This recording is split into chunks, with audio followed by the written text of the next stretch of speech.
ఆది కాలం నుంచి అవునండి. ఉంది. ఎప్పటినుంచో ఉంది. అయితే శివలింగం వేరు, మిగతా దేవుళ్ళ విగ్రహాలు వేరు కాదు. హ్మ్. శ్రీ మహావిష్ణువు విగ్రహం పెట్టుకుంటారు. అప్పుడు భయం రాదు వీళ్ళకి. ఎందుకు శి ఈశ్వరుడి ఫోటో ఆ! కూడా పెట్టుకుంటాం. భయం ఉండదు. పెట్టుకుంటారు. కానీ కానీ శివలింగం లింగాకారంలో పెట్టుకోవాలంటేనే భయం. భయపడతారు. అవును. అక్కడ ఎందువలన ఈ భయము అలా వచ్చేసిందంటే, నా చిన్నప్పుడు నాకొక తెలిసినాయన, హ్మ్. మా చిన్నాన్నగారి friend S V S Prasad chief secretary గారు చేస్తున్నారు గదా! హ్మ్.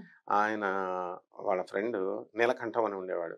పెద్ద పెద్ద శివలింగాలు పెట్టి పూజ చేసేవాడు. అదే. ఆయన స్టార్ బాగోక ఆయన డౌన్‌ఫాల్ అయితే, అమ్మో! ఈ శివలింగం వల్లే అయిపోయిందని ఇది హుహు. వేరే వాళ్ళకి ఇచ్చేసేవాడు. హ్మ్.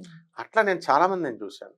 మళ్ళీ వాళ్ళ స్టార్ బాగున్నప్పుడు ఐశ్వర్యం ఈశ్వరాదిచ్చేత్, ఈశ్వరుడు ఎప్పుడు కూడా సంపదనిస్తాడు. హ్మ్. నాకు సంపద దేవుడిచ్చేసాడనేవాడు. శివుడిచ్చేసాడనేవాడు. ఇవన్నీ కూడా జ్ఞానం సరిగ్గా లేకపోవడం వల్ల మిస్‌అండర్‌స్టాండింగ్ అండ్ మిస్‌కన్సెప్షన్. యెస్. కాన్సెప్ట్‌ని సరిగ్గా అర్థం హ్మ్. చేసుకోవాల. శివుడు వేరు, శివలింగం వేరు కాదు. 2 ఒకటే. మనం హ్మ్. వేరు, మన ఫోటో వేరొకటి అవుతుందా? అవ్వదండి. అలాగే శివాయ